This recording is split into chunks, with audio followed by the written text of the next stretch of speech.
Nagsimula ang lahat sa isang madilim na kaganapan sa panahon ng aking kabataan. Isang sikreto ng aking pagkatao ang nabinyag na hindi magawang matangkap ng lipunan na aking kinagalawan. Nagsimula ang lahat sa pagkakatuklas ng bagay na iyon na nagsimulang magpalubog sa akin sa kumuli ng kadiliman.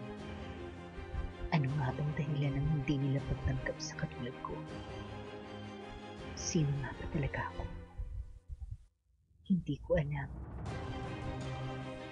Samahan niyo ako na tuklasin ang lihim sa likod ng mga kaganapang kaugnay ng aking pagkatao at ang pakikipaglaban ko upang ako'y matanggap ng mundong kinagalawan ko.